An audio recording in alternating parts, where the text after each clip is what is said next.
আরে আমরা যেন মহারাজের কাছে ফেল না, কিছু একটা করতেই হবে। আমার মাথাটা গরম হয়ে যাচ্ছে। গোপালের মতন রাজসভার ময়লাকে যতক্ষণ না ফেলা যাচ্ছে ততক্ষণ আমার মাথা জ্বলন্ত কয়লা হয়েই জ্বলবে। পণ্ডিত মশাইয়ের মাথায় একটা বুদ্ধি আছে মন্ত্রী মশাই। আপনি যদি সেই অনুযায়ী উঁচির কাজ করেন তাহলে বেটা গোপালের কপালে দুর্গতির সীমা থাকবে না। এই কি বুদ্ধি, কি বুদ্ধি? আপনি বরং এই ব্যাপারে পণ্ডিত মশাইয়ের সাথে একবার আলোচনা করে নিন। আমি চলি, কেমন? আমি চলি। হ্যাঁ হ্যাঁ, এসো এসো এসো এসো।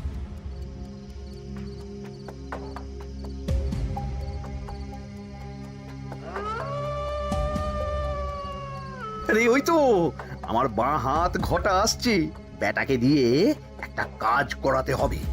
এ কি মন্ত্রী মশাই, আপনি এখানে দাঁড়িয়ে কি করছেন? এই একটা গুরুত্বপূর্ণ ব্যাপারে কথা বলছিলাম। একটা কাজ করতে পারবি? কি কাজ করতে হবে বলুন মন্ত্রী মশাই। আমাকে একটু ঠান্ডা জল, পাতিলেবু আর পুদিনার পাতা দিয়ে শরবত বানিয়ে খাওয়াতে পারবি? সেসব আমার ঘরে ব্যবস্থা করাই আছে।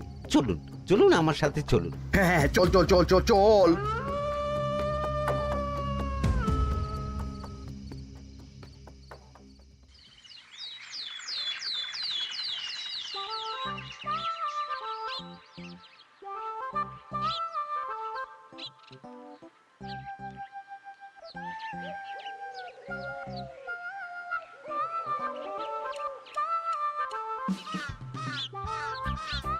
কি ব্যাপার পণ্ডিত, এত গুম মেরে আছো কেন? সকাল সকাল গিন্নি খুব বকেছেন মনে হচ্ছে। গিন্নির বাক্য সুধায় কান ভরে গেছে, আর কিছুই কানে ঢুকছে না। আরে দাঁড়াও দাঁড়াও পণ্ডিত, দাঁড়াও জ্যোতিষী। পণ্ডিত তো আমার কথা শুনতেই পেল না মনে হচ্ছে। তুমি তো দূর থেকে বলেছো, আমি তো বলেছি পাশ থেকে, তাতেও শুনতে পাইনি। কানের পোকা হলো নাকি? কি গো পণ্ডিত, ব্যাপার কি? কেমন বুঝছো? এ তো ভয়ানক কর্ণকোষ্ঠবদ্ধতার লক্ষণ। তুমি কচু বুঝেছো? আমার হয়েছে কর্ণগোপাল, তোমাদেরও হতো, কিন্তু তোমাদের দোকান কাটা বলে হয়নি। তুমি আমাদের অপমান করছো। তোমাদের অপমান বোধ থাকলে কোনো শব্দই কানে ঢুকতো না, শুধু একটাই শব্দ কানে বাজতো, গোপাল গোপাল গোপাল। এবারে রাজসভায় কিভাবে হেনস্থা হতে হলো মনে নেই?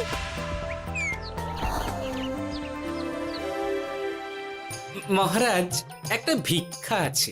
ভিক্ষার জন্য কৃষ্ণনগরের রাস্তাই সবচেয়ে উপযুক্ত জায়গা গোপাল, তুমি বরং সেখানেই যাও। মন্ত্রী, মন্ত্রী মশাই ঠিকই বলেছেন মহারাজ। যে যার নিজের জায়গা থেকে কথা বলে। কুকুর বলে ভৌ ভৌ, বেড়াল বলে মিউ মিউ, কাক বলে কা কা। মন্ত্রীর ভিক্ষার জায়গা কৃষ্ণনগরের রাস্তা, আর গোপালের ভিক্ষার জায়গা মহারাজ কৃষ্ণচন্দ্রের দুয়ার। বলো কি ভিক্ষা? বাড়িতে পুজো আছে মহারাজ, খরচা অনেক, কিছু ঋণ আবশ্যক। যদি 100 মোহর। ঋণ তোমাকে আমি দিতে পারবো না গোপাল। পুজো উপলক্ষে তোমাকে আমি 100 মোহর দিলাম। মহারাজ, আমিও ঠিক এই কথাটাই বলতে যাচ্ছিলাম। আমরাও তাহলে বাড়িতে পুজো করব। পুজোর জন্য আমাদের অনেক খরচ, তাই যদি...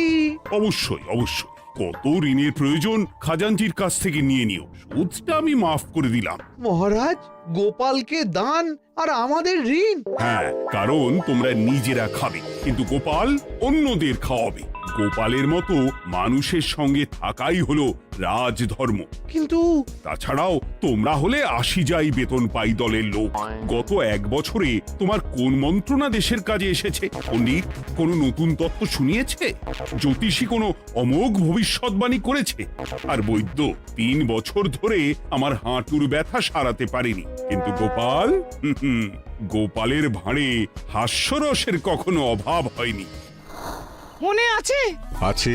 কিন্তু করার তো কিছু নেই। আছে। কিছু ভেবেছো নাকি পণ্ডিত? তোমাদের মনে আছে মহারাজ মোহর দেওয়ার পর গোপাল সেদিন বলেছিল, কি গোপাল, খুশি তো? মহারাজ, আপনি আমাকে এক মুঠো ধুলো দিলেও আমি খুশি। সেই ধুলো মুঠোই আমি সোনা মুঠো করে ফেলবো। মনে নেই আবার? একটু ঝেড়ে কাশো তো দেখি পণ্ডিত, কি ভেবেছো? যা হবে দেখতেই পাবে।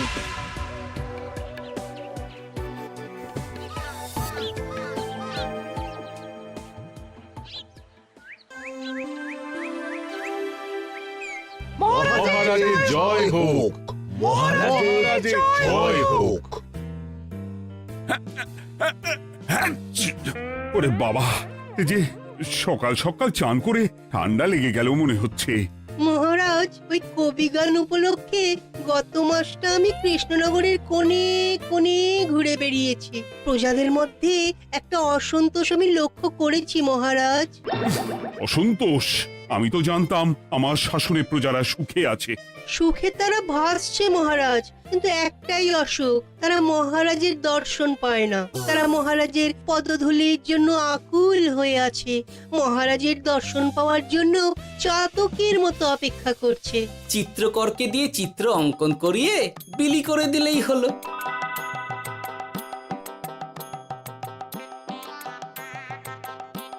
খুব ধুলো হয়েছে মহারাজ, কিন্তু এত ধুলো। কালকের ঝড়ে ঢুকেছে। ঝাড়ুদার,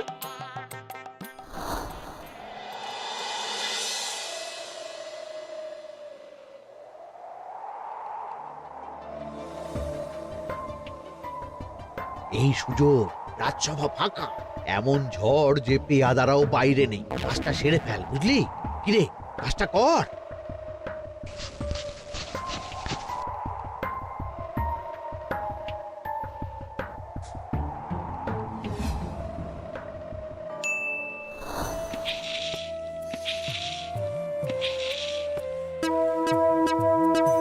এত ধুলো!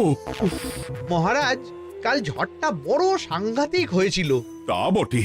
আচ্ছা গোপাল, তুমি বলেছিলে মহারাজ তোমাকে এক মুঠো ধুলো দিলেও সেটা সোনা হয়ে যাবে। এখনো সেই কথাই বলছি। মন থেকে বলেছিলে না মহারাজকে তেল দেবার জন্য? তেল দেওয়ার দায়িত্বটা তো আপনি নিজের কাঁধেই নিয়ে ফেলেছেন। আমি যা বলি সত্যি বলি। আজ যদি এই 4 ঝুড়ি ধুলো মহারাজ তোমাকে উপহার দেন, তখনও একই কথা বলবে? নিশ্চয়ই। মহারাজ, গোপালকে এই 4 ঝুড়ি ধুলো দেওয়ার হুকুম হোক। কি গোপাল, আমি তোমাকে যদি এই ধুলো ঝুড়িগুলো দিই, তা থেকে সোনা আসবে নাকি? আসবে মহারাজ, মোহরের বস্তা আসবে। যদি না আসে, আপনি বলুন। তোমাকে কৃষ্ণনগর ছেড়ে চলে যেতে হবে। রাজি? আর যদি আমি পারি, তাহলে আপনাকে এই মন্ত্রীর চাকরি ছেড়ে দিতে হবে। কি রাজি? কি মন্ত্রী, রাজি? রাজি। গোপাল? রাজি মহারাজ। আচ্ছা, আর কেউ মন্ত্রীর পক্ষে বাজি ধরেছেন নাকি? হ্যাঁ, আমি আমি আমি আমি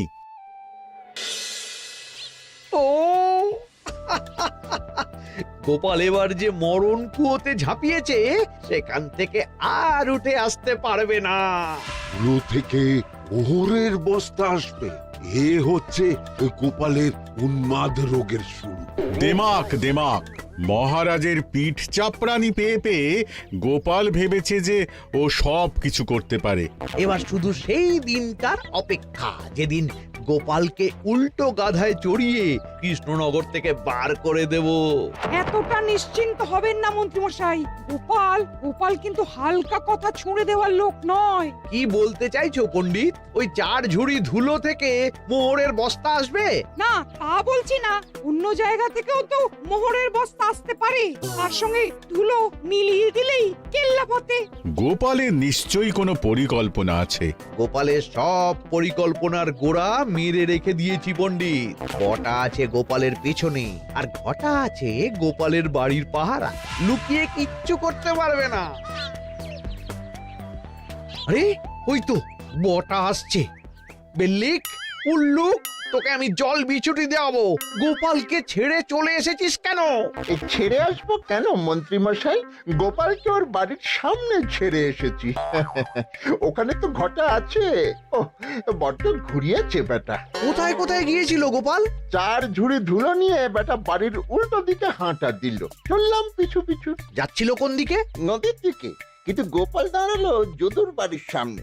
এই যদু হলো সেই লোক যে লোকজনের বাড়িঘর কেনা বেচা করে আর লোক ঠকায়। আগে রাজধানীতে থাকতো। বেটা রাজধানী থেকে এই কৃষ্ণনগরে পালিয়ে এসেছে, এখানেও লোক ঠকাচ্ছে, কিন্তু বেটা এত চালাক যে কিছুতেই ধরা যাচ্ছে না। এইরকম লোককে ধরাচ্ছে হাতে রাখা ভালো নয় কি মন্ত্রী মশাই? সে তো জানি, কিন্তু ওর ওপর মহারাজের কড়া নজর আছে। এখন ওর সঙ্গে সম্পর্ক রাখা খুব ঝুঁকি। যাই হোক, তারপর হ্যাঁ, তারপর যদু, যদু রে, গোপাল খুড়ো, আরে তুমি এখানে কি করছো? দেখতেই তো পাচ্ছিস ধুলো, তবে যে সে ধুলো নয়, মহারাজ কৃষ্ণচন্দ্রের পদধূলি। শুনিসনি বোধহয় এখন কৃষ্ণনগরে সবচেয়ে বেশি চাহিদা মহারাজের পদরেণুর। আচ্ছা, মহারাজের পদরেণু নিয়ে যাচ্ছ কোথায়? এই ছোট ছোট পুলিন্দায় ভরে কৃষ্ণনগরের প্রত্যন্ত জায়গায় যেখানে প্রজারা মহারাজের সাক্ষাৎ পায় না সেখানে বিক্রি করব। তোমার কি মাথা খারাপ? পায়ের ধুলো বিক্রি হবে? ওরে, গতবারে মাত্র 1 ঝুড়ি ধুলো 1000 মোহরে বিক্রি করেছিলাম, এবারে 4 ঝুড়ি। শোনো, তুমি আবার ঘুরে ঘুরে বিক্রি করবে কেন? তোমাকে আমি বরং 10 মোহর দিয়ে দিচ্ছি, তুমি আমাকে এগুলো দিয়ে দাও, আর বিক্রি করে যা হবে তোমাকে এই 40 ভাগ দিয়ে দেবো। ওই 10 মোহরে বদমাস যদুকে ধুলো বেচে গোপাল বাড়ির দিকে চললো। বাড়ির সামনে অব্দি পেছনে পেছনে গিয়ে তারপরে এই আপনাদের কাছে আসছি। বলিস কি রে, ধুলো বেচে 10 মোহর? ও মন্ত্রী মশাই, গোপাল তো একেবারে নাড়ি ধরে টান মেরেছে। গেল রাজসভায় এমন সুখের চাকরিটি গেল, এবার আবার রাস্তার ধারে গিয়েই বসতে হবে। এবার নবাবের দরবারে জায়গা আছে কিনা খোঁজ করি গিয়ে। তাত্তেরি 10 মোহর আর 1 বস্তা মোহরের মাঝখানে অনেক রাস্তা, সেই রাস্তায় আমি লোক বসিয়ে রাখবো। আরে আরে, ওই তো তোমার ঘটা আসছে। এই, তুই গোপালের ঘরের পাহারা ছেড়ে এলি কেন? গোপাল নেই নেই নেই নেই নেই নেই।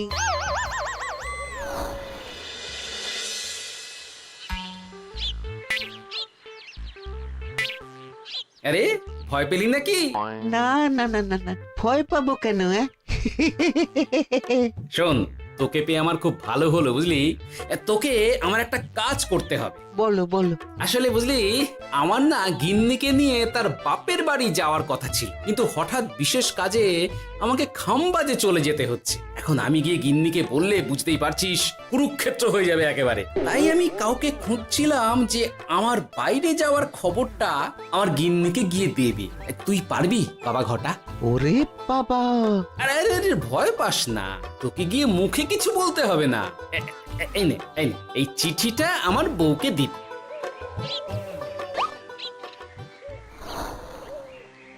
কৃষ্ণনগর ছেড়ে চুপি চুপি চলে যাচ্ছি, চালাকিটা দেখেছেন? ওসব চালাকি আমি তুড়ি মেরে উড়িয়ে দেব। কি করবেন? চারিদিকে আমি অশ্বারোহী গুপ্তচর পাঠাচ্ছি, গোপালকে কোনো চালাকি করতে দেব না।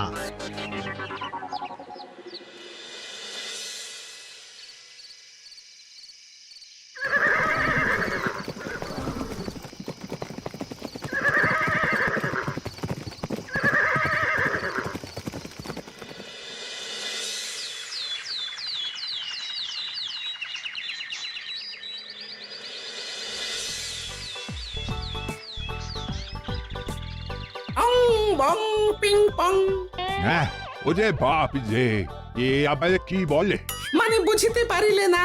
অং বং পিং পং অর্থাৎ আইসো আমার নিকট বিদেশি জাদু শরবত আছে, ইহাতে তৃষ্ণা নিবারিত হয়, শক্তি বৃদ্ধি হয়, ঘুম ভালো হয়, সম্পর্কের উন্নতি হয়, জামা কাপড় ফর্সা হয়, তু শব্দ না করে সকাল সকাল কষ্ট পরিষ্কার হয়, মূল্য মাত্র 1 মোহর।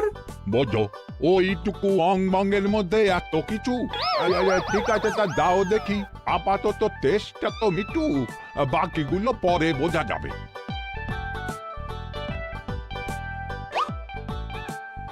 আহা, বড় ভালো খেতে তো। ঠং ঠং অর্থাৎ শক্তি বৃদ্ধি হলো। হ্যাঁ, হ্যাঁ, মনে হচ্ছে গায়ে যেন দুগুণ বল পাচ্ছি। কি হয়েছে ভাই? এ কে? এ ভিন দেশ থেকে জাদু শরবত নিয়ে এসেছে গো। জাদু শরবত? ভিনদেশ? একেবারে বহু ভুজা শরবত। খেলে তেষ্টা যাবে, গায়ে জোর হবে, ঘুম হবে, সম্পর্ক ভালো হবে, জামা কাপড় ফর্সা হবে, সকালে হ্রাস করে পেটও পরিষ্কার হবে। সে কি? দাও গো ভাই, আমাকেও দাও। গুড় জল, সঙ্গে একটু ভাজা মশলা, আমচুর আর বিট নুন, শুদ্ধ দেশি জিনিস। জানলে কেউ ছুঁয়েও দেখতো না। কিন্তু একটু বিদেশি গন্ধ দিতেই একেবারে হট্ট মেলা। আরে তোমরাও এসেছো দেখছি। সং সং শঙ্কা, লং লং লঙ্কা। মানে অর্থাৎ এই শরবত খেলে আর শঙ্কা নাই, বুদ্ধি লঙ্কার মতন ঝাল হয়ে যাবে। তারপর ডং ডং ডঙ্কা, টং টং টঙ্কা, ফাইন ফাইন, অর্থাৎ টাকা আসবে আমার কাছে।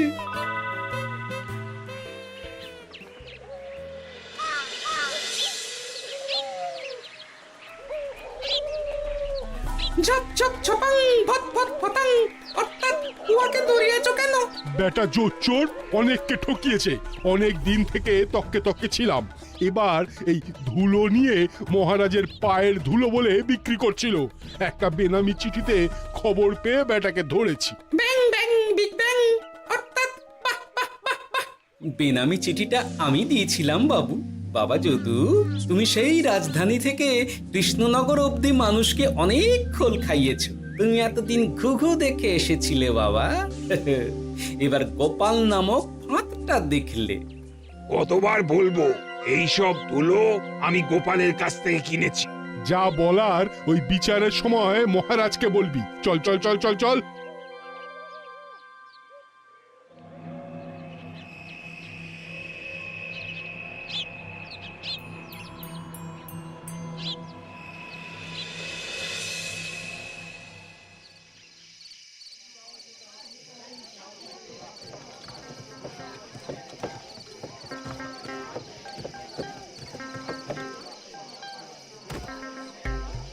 ঝন্টু মন্টু ননাঙ্কু। নাও ঠেলা। সাহেব বলে কি ফু দিয়ে দিতে হবে? কি বলছো সাহেব? বুঝতে পারছি না, কোথায় ফু দেব? ঝন্টু মন্টু ননাঙ্কু, অর্থাৎ লবণ আছে? আছে আছে সাহেব আছে। কত লাগবে? ভান্ড ভরি আন্ডাকারি, অর্থাৎ যা আছে সব।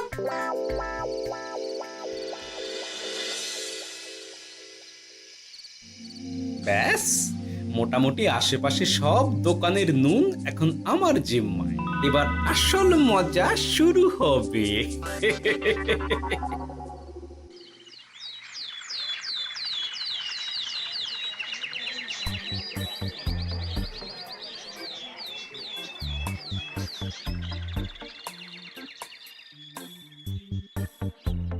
নুন আছে? না হুজুর, গোটা কৃষ্ণনগরেই নুন নেই। ওই দেখো, পুরো রাজসভাই বাজারে জড়ো হয়েছে। শান্তামনা, শান্টু মন্টু। এ আবার কি বলছে রে বাবা? শান্তামনা, শান্টু মন্টু, অর্থাৎ জনগণ শ্রবণ করুন। নান্টু কান্টু, নুন কি নেবেন? আন্টু আন্টু, আসুন আসুন। আমার আমার এক সের নুন লাগবে। শান্টু, অবশ্যই 100 লবণ 10 মোহর। এক সের 10 মোহর? 10 মোহর লইবেন না লইবেন না? না, নেব না। উত্তম উত্তম, গান্ডা পিণ্ডে ঢিসুম ঢিসুম, অর্থাৎ তাহা হইলে নুনের বদলে গৃহিণীর প্রহার ভক্ষণ করুন। আমাকে এক সের নুন দিন। আমাকেও আমাকেও। নুন ছাড়া বাড়ি ফিরলে গিন্নি ঘর ছাড়া করবে আমাকে। শুনলাম কৃষ্ণনগর থেকে নুন উধাও। আছে মহারাজ, আছে। কৃষ্ণনগরের সব লবণ আমার নিকটে আছে। 110 মোহর। এত দাম? দাম তো হবেই মহারাজ। লবণ ছাড়া রান্না কেমন হবে ভাবিয়া দেখুন। ঠিকই বলেছ, রাজপাকশালেও তো রান্না বসেনি। 100 সেরের মতন রাজপ্রাসাদে পাঠিয়ে দাও। 1000 মোহর দিয়ে দাও।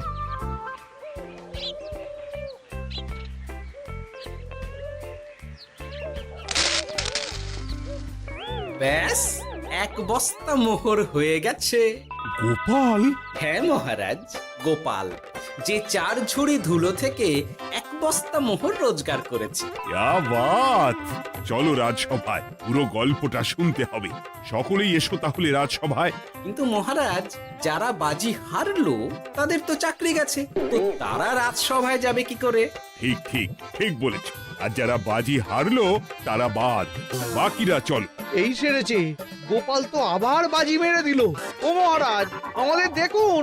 ও মহারাজ, আমাদের দেখুন। ও মহারাজ।